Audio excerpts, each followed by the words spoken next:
Hey! Hey, thanks for picking me up. I've been trying to catch a ride here in this traffic jam for walking down the road for miles now. Oh, yeah, no problem. I'm Tyler, by the way. I'm a psychiatric nursing student from Stenberg College. Hey, guess what? My name's Elaine and I'm a psych student too at Stenberg. Oh, perfect. Oh. You would know exactly what I'm talking about then when I say that this traffic jam is just a prime example of group cohesion, isn't it? Boy, I'd say a therapist sure has his task set out for him in this situation. Definitely. Speaking of group cohesion, why don't I give you a little bit about the history and development of group cohesion? Hey, sure, do you mind if I take notes? Of course. Oh, neat. All right. Group dynamics were a focal point of both psychologists and sociologists beginning from as early as the 20th century, when it quickly became evident that a group as an entity cannot be fully understood by examining its members separately. So social psychologist Kurt Lewin is responsible for first coining the term group dynamics. And then later he went on to develop the Group Dynamics Research Center at the Massachusetts Institution of Technology in 1945. That far back, wow. Yeah. So Kurt Lewin and a friend of his, Leon Festinger, shortly became two names commonly associated with the phrase group cohesion, defining it as the willingness of individuals to stick together.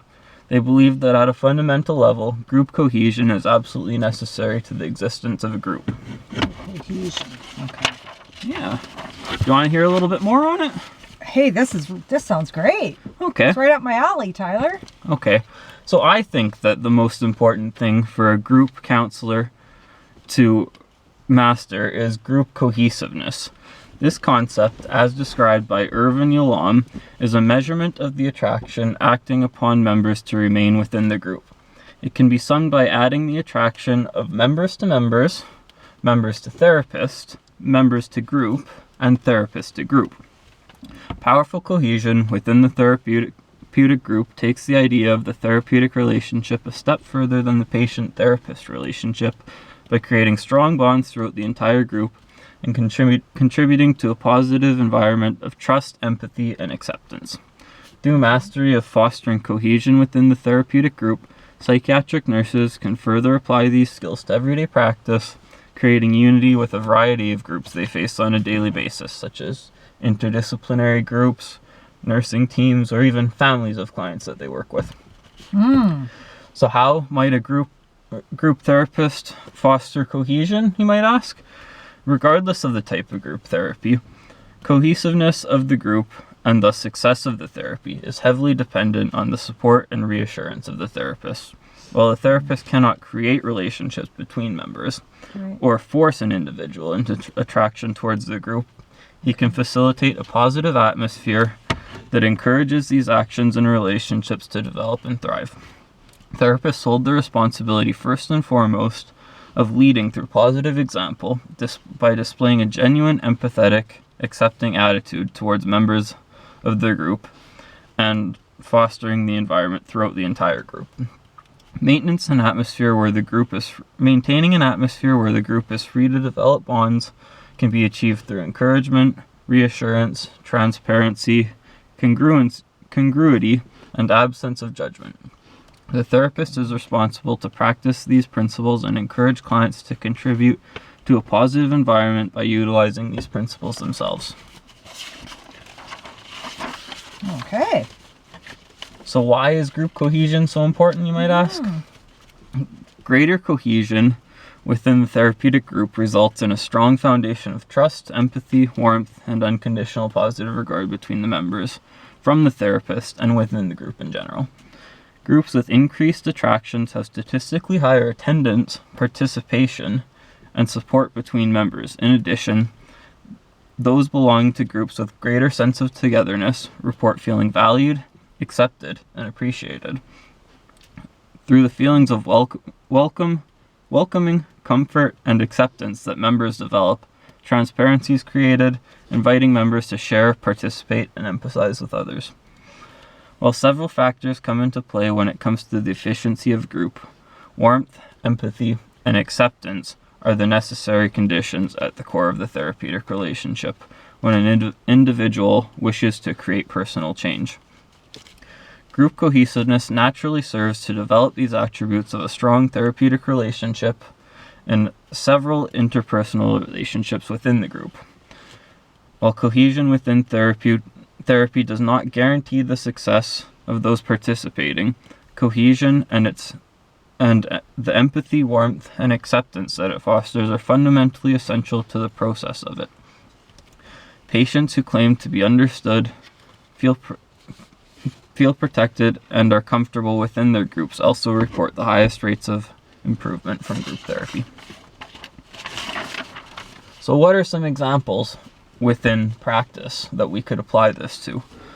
Well, another reason that group cohesiveness is one of the most important factors is that nurses work in groups every day, from interdisciplinary groups to the nursing team to even just working with clients and their families. Each of which of these is absolutely vital to the success of our clients. Clinical examples where greater group cohesiveness creates positive results could include involving family members in the care planning and delivery process, working together in a team of nurses to complete a central task, or planning care for a single patient with an interdisciplinary team of professionals. By mastering the principles of creating cohesiveness within groups, psychiatric nurses unite these groups, making them willing to accept group decisions and work towards a common goal. Because clients who suffer from mental illness often rely on the involvement of family to act as caregivers or advocates, and approximately 65% of those living with mental illness live with their family. Improving bonds within the family could potentially create a greater quality of life and treatment for the client. Communication improves, mutual understanding is created, empathy develops, and family members begin to accept one another. Group cohesion between professionals is also of utmost importance within the psychiatric nursing profession. Positive relationships between staff and attraction of staff to their teams has been found to be linked to job satisfaction. In addition, healthy staff relationships equate to less stress and therefore less employee burnout, and improved communication between professionals, both of which directly translate to improved patient safety and patient care. Wow, that sounds terrific. Do you mind if I ask you a couple of questions just to recap some of what you told me, Ty? Yeah, certainly. Cool, okay. So is group cohesiveness threatened in the presence of, say, an aggressive or uncooperative member? And if so, what would the facilitator do about this? Yeah, for sure. Aggressive people or even just people showing up late or not showing up to the session at all definitely threaten the cohesiveness of the group. So the therapist, it's their responsibility to just gently but firmly remind them that that kind of behavior is unacceptable within the group, and just remind them what the consequences might be, and if the behavior continues, they might end up having to remove the person from the session or even from the group entirely.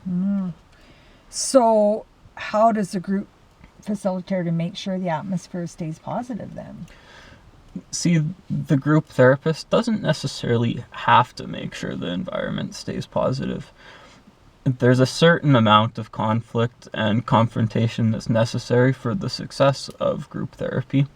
So it's more so of just determining where to draw the line when conflict starts to threaten the cohesiveness of the group. Okay. So is it true that cohesion aids attendance rates then? Yeah, absolutely. Not just attendance, it also aids participation rates, meaning that people don't just show up, but they're willing to actually share more and be more open with the group. Oh, okay. Yeah. So, Tyler, you've mentioned several practical advantages of group cohesion that can be applied to everyday circumstances. Do you think this principle should be taught in elementary school? I kind of think it already is. As much as, a younger person might understand, at least they're taught to just share and include others and anti-bullying campaigns and whatnot. I think where we really need to start kind of implementing this is when kids get a little bit older and they start to understand the concept of empathy and acceptance, yet they may not choose to utilize these concepts fully. And I think more so middle schools or high schools, it should kind of throughout life be taught to people. So they can carry this idea of group cohesion with them forward into their adult lives, hey? Definitely, Oh, yeah. wow, that's neat. So, it's neat because, I'm working on a similar project, and I've been writing a paper on the basic tasks of a group therapist, Tyler. So would you like to hear some about that? Yeah, definitely. Okay, well, the history and development of the tasks of a group therapist began in the early 1900s when a fellow named Joseph Pratt initialized the first group experience by working with TB patients to help them cope with their illness. With the advent of a huge influx of immigrants to North America, organizations such as Hull House in Chicago were founded, to help these people adjust to their new life in the country, and providing the impetus for a new form of therapy that was founded on group participation, personal growth, and problem solving. Then in the 1930s, when the famous psychologist Alfred Adler encouraged his patients to meet in groups to provide mutual support, this spawned a wide range of counseling and support groups like AA, which I'm sure you know what that is. In group therapy sessions, members are encouraged to discuss the issues that brought them into therapy openly and honestly. The group therapist, though, is the central component to group therapy because group therapists work to create an atmosphere of trust and acceptance, establish and maintain group boundaries, like you said, and to foster an atmosphere of free and open communication, offering comments and interpretations to individuals and to the group as a whole. And this supports the tenets of the therapeutic relationship. I think group therapy is a living, breathing entity, a collective human force that guides individual group members during a process of self-awareness, to better understand themselves in order to improve their relationships with others. For every group, there is a leader who shapes a space initially filled by strangers into a safe haven of unconditional acceptance where people are free to express themselves without fear of judgment or reprisal. So for these reasons, I believe that the most important group counseling concept for a psychiatric nurse to master are the basic tasks of a group therapist. Now, what are the main tasks of a group therapist, one would ask? The primary role of a group therapist is to manage and facilitate a group of patients that have gathered together for a common therapeutic cause. In fact, group therapists are charged with a number of tasks. They make a decision to form a group, determine the size, length, and duration of group sessions, screen and select appropriate candidates, build group culture, promote spontaneous interpersonal interactions, manage conflicts, and develop a cohesive atmosphere that promotes maximum therapeutic value. However, the three main tasks of a group therapist are to create and maintain a group, build a group culture, and animate the here and now. Now, of these, the most salient task is to build an effective group culture, because that is the glue that binds this group together in their communal quest for mental health and wellness. It is the true agent of change for each member of the group. In order to steer group members in the right direction, group facilitators must employ a variety of techniques. First, they establish rules for the group and back these up with rationale. Because, people are more likely to cooperate when they understand why it is what they are doing, what has been asked of them. In this instance, the group is like the ship, but their leader is the captain, who uses all the resources at his or her disposal to plot a steady course toward their wellness destination. To accomplish this, therapists navigate a middle ground, though, that allows members, to set their own agenda, yet provides direction whenever the group steers off course. In effect, expert group facilitators are social engineers that stimulate individual members to gain insight into their own and others' problematic behavior so that positive change may occur. All therapists have a different style and take a different approach to counseling.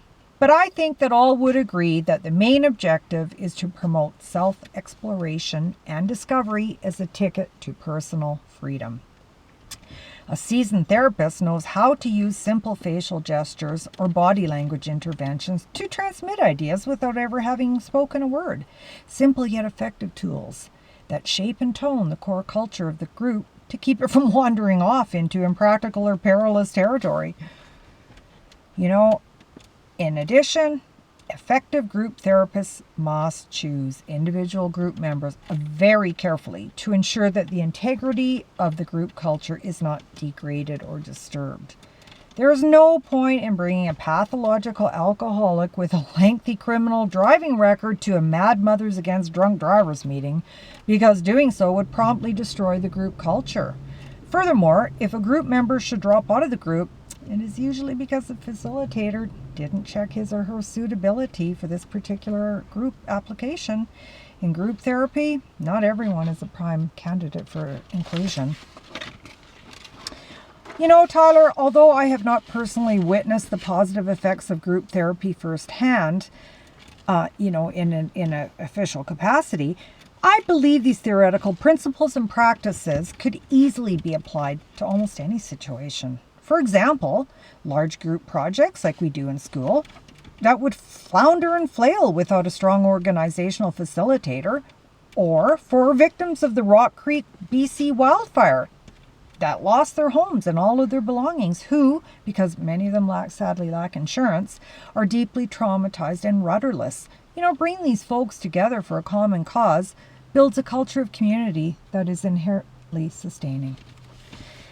All in all, Ty, I think it is safe to say that group therapists are charged with many tasks, some of them technical, some cognitive, others intuitive.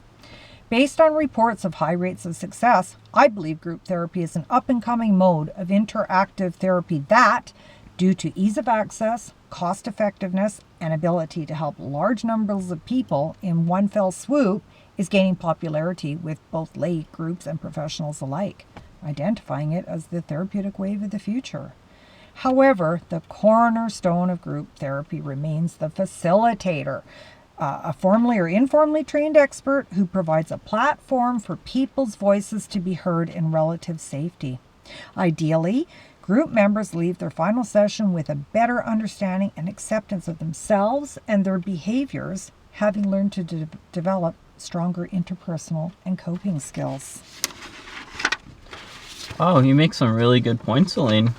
I feel like I've learned a lot from that. I had a couple questions, though, if you don't mind me asking. Oh, sure. I was just wondering, would you say that the therapist is ultimately responsible for the success of those participating in the therapy? Well, yes, because their job is to facilitate the therapeutic process as a whole. So, they got to be engaged and probably experienced. Otherwise, the whole group as a whole would just suffer and possibly not even succeed, I guess, yeah. Okay. Also, what are some ways that a therapist might kind of screen people for their suitability into a group? Well, that's critical. They have to pre-screen potential group members to see if their issues are in keeping with those of the rest of the group. Plus, they better check their level of motivation. Yeah, I guess so. To affect positive change, yeah. Okay. I'll take that. And another one I was wondering is, does the therapist decide the rules of the group? Or would you say that the members of the group also have an influence on what these norms become? Well, this whole process is a dynamic thing. It changes and morphs because you've got different people in the group, plus a facilitator, and all the interactions. I would say that the values and norms are initially implemented by the therapist, but I would say that these could change as the group continues to move forward toward their destination. Okay. Yeah. Wow, yeah. Excellent. I feel like I've learned a lot, certainly. Nice. So I kind of think now, based upon what you're saying, because, group cohesiveness is essentially dependent on the therapist's mastery of these basic therapeutic skills, that it can only be achieved by creating, maintaining, and developing a culture within the group. So therefore, I now believe that the most important group counseling concept for a therapist to master are the basic tasks of the therapist. Yeah, the therapist is central to all the relationships, and he unites the group and holds it together, basically.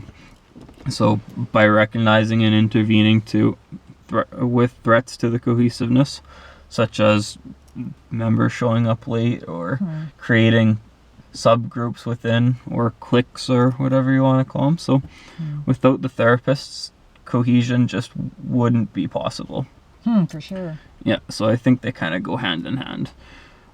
Creating a culture where members are free to speak their mind, self-disclose, effectively communicate with another while maintaining safety, security, and support is not possible without the therapist. So by structuring these kind of norms that allow for those, and producing guidelines for the acceptable behavior, the therapist kind of sets a tone for positive interaction and for successful therapy. So essentially, by creating the group and the group culture, he's setting the group up to self-monitor itself, and he doesn't take the spotlight, but rather he mediates the interaction between all the members. Yeah. So when it comes to applying these principles to more practical applications, like I was saying with group cohesion, with interdisciplinary teams or nursing teams or working with clients and their families, group cohesion means that we can member to member create positive relationships. But with mastering these therapeutic tasks of the counselor or the therapist, we are able to help others to create these positive relationships. So it kind of takes the concept a step further. Sure does. Yeah, you bet. Yeah, in light of what you said, Tyler, before, I can see that group cohesiveness is a crucial concept for a psych nurse to master. And, based on the notes I took off what you said to me, I'm going to sort of reverse my stance because you've really been convincing. So I now see that group cohesiveness, is measured by the level of attraction that exists between members to stay in the group.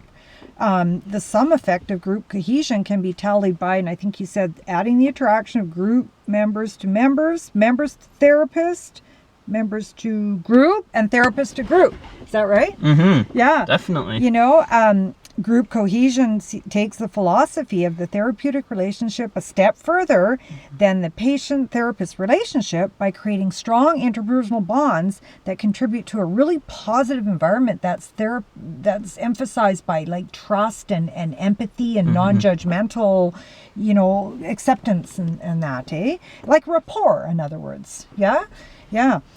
In order to facilitate and create this group cohesiveness, group facilitator provides a positive atmosphere that enhances group attraction and models adaptive behavior, is what I'm thinking based on those examples you gave, offers support and reassurance so that group feels free to develop interpersonal relationships that are both congruous and free of judgment. It's important because cohesion ensures ongoing participation and statistically improves attendance and interaction between the group, creates unanimous atmosphere that fosters interpersonal and individual acceptance, and patients who feel understood are more likely to disclose personal facts and feelings. So cohesion would really be the glue that allows them to feel comfortable in their own skin, if you will. And some practical advantages, what I can think of off my cuff here about group cohesiveness would be that it can be applied to a wide range of situations.